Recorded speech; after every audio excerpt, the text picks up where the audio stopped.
Hey guys, welcome back to the comical channel. So today I'll be reviewing Lonestar by Mike S. Miller. Let's get into it, shall we?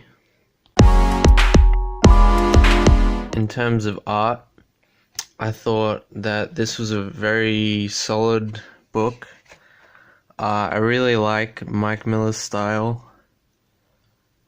And yeah, there's not many complaints there, especially if I can find the page. Here it is. Especially this double page spread. I really like it so far. And if this is the quality of Comicscape books from now on, then, you know, that's quite a good start.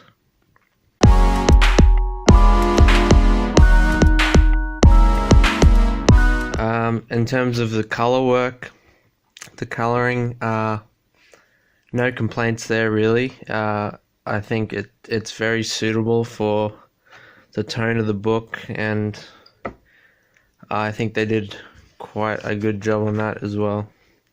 Nothing's too overly showy, and you know, everything looks harmonious and,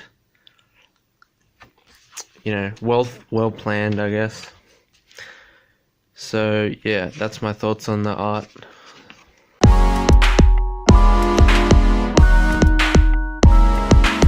Presentation, I thought the lettering was quite well done. Everything's aligned properly. It looks good, looks professional, you know. It's expressive, and yeah, no complaints about that.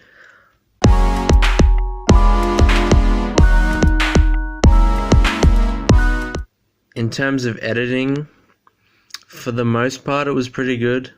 I did notice a few slip-ups, like here it says, like how I'm going to beat you open if don't drop that knife and let it go, when it should say if you don't drop that knife and let it go, or something akin to that. There was also part where it used the wrong your. It used Y-O-U-R instead of Y-O-U''re.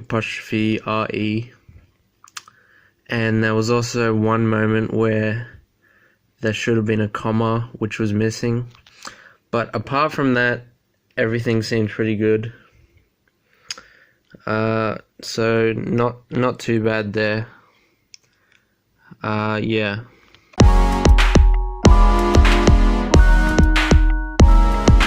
The plot of the book, I thought it was pretty good. Essentially, there's a group of kind of resurrected dead soldiers from out history in different wars, like Lone Stars from World War II, I think. There's a few of the others from Vietnam and Afghanistan and other campaigns like that from US military history. And I thought that was cool. One thing or Mike doesn't really explain how they came to be, which, I mean, is fine for comics because you don't always have an origin story in the first book. But I thought if, you know, he touched on it a little bit, but he didn't really go in depth enough, I thought maybe he could have explained a bit more about how these soldiers are still, well, alive again, and, you know. So basically, the unknown soldiers are like monster hunters, and they fight off vampires, and it's revealed later, spoiler alert, that the vampires are also like communists, which is fine, but there were a few moments I didn't really like a few things, because I thought there was a bit too much kind of on the nose SJW bashing, which, I was kind of under the impression that Comicsgate was kind of less partisan and more apolitical. But, I think Mike should kind of move away from focusing so much on SJWs, because at one point the main vampire communist guy kind of mind controls the SJW crowd, and and of course the main one's like son of a rich banker or something like that. So it's a bit on the nose, but overall it's not too bad, but it's a little kind of in your face at times. I kind of hope I'm not against the whole anti-communist thing, because, of course, that's kind of a timeless political debate, and also, he's a patriot, Lonestar, and of course he's going to be, in favor of capitalism and the American way and all those things, and that's fine. I just wish they had less like SJW things in there, because communism has been around for a long time, and SJWs haven't really, well, not in the way they are now. So I think if you just made this story about like communist Russian vampires, it would have been a lot more compelling than having all the SJW politics in it. But apart from that, it's pretty good. I did like the vampires as villains. But yeah, once again, just the SJW stuff. But now it's now that it's so kind of ingrained in this first issue, I don't know if he can really tone it down for the next one. But, he can, maybe, I guess that's just the story he wanted to tell. I just think if you want to be Comicsgate and you want to get politics out of comics for the most part, or at least be less partisan about them, then you shouldn't really, it'd be better just not to reference SJWs at all, and to make comics how they used to be, and how, he remembers them from back in the 80s and 90s, and all those classic storylines, which really weren't that political at all. But apart from that, though, apart from the SJW stuff, I thought it started off very strong. It's got a bit of humor in the beginning. It kind of goes from an inner monologue to Lonestar kind of conversing with a pigeon. I thought that was pretty funny. Not a whole lot of humor in the rest of the book, but there's some good action. There's something there for everyone, I guess. And the art really complements that as well. So yeah, and there's a bit of a love story as well. So if you're into that, that was decently fleshed out, but I'm not sure so much about this character. But yeah. Anyway, it was a pretty good story. Not the best. It could be better, but And there's also one point where this character shows up, and it says Joachim Gunther, and it says the beginning. I don't really know what this was about, because it kind of just, it goes straight from there to the double page. So I don't know who this character is. They don't really, I think a few more pages to explain what was going on here would have been, useful.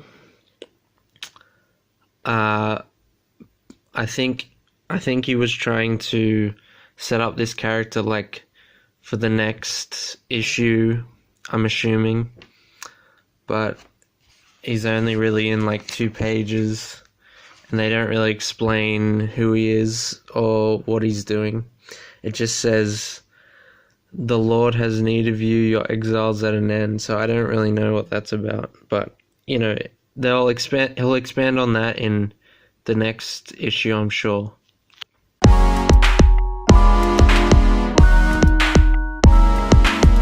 In terms of the characters, I liked pretty much all the main characters. I thought they were pretty solid. Lonestar is good.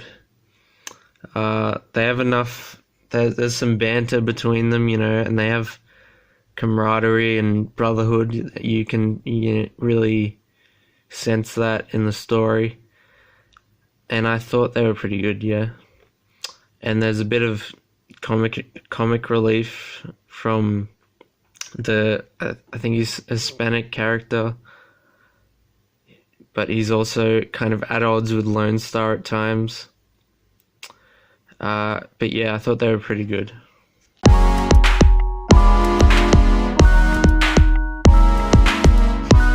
The inks are good as well. They don't come off on your fingers like many of these new Marvel comics do, as you've probably seen on the internet in some other videos by comic skaters.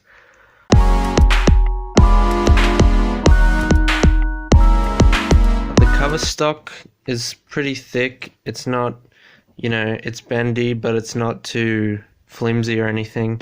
The paper is good too. Like, I don't think it's gonna like rip too easily.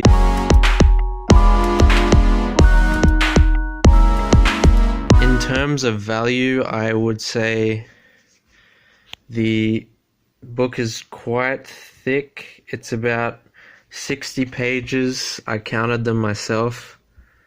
And that's pretty good. I'm fairly happy with that.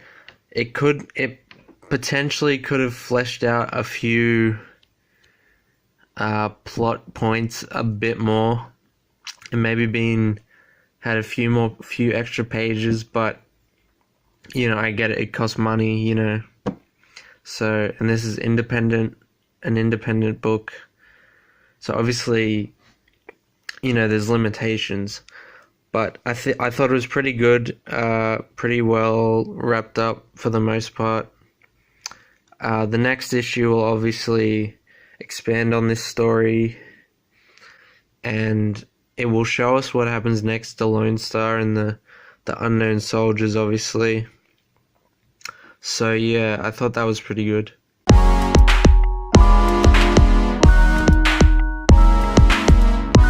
In terms of value for money, I worked it out as this book's I believe it was $25, not including shipping, US dollars, which 60 pages, it comes to about 42 cents per page, which I looked up some DC books, some current books, and their $4.99 books have about 30 pages, which is about 16 cents per page. But you also have to take into account that, the quality of this book is likely a lot better than some of the books that they release, and probably cost more as well, because I'm sure they get, deals and perks from being such big players in the industry. So I'd say fairly good value. Still a way to go, but I'd say it's pretty good so far.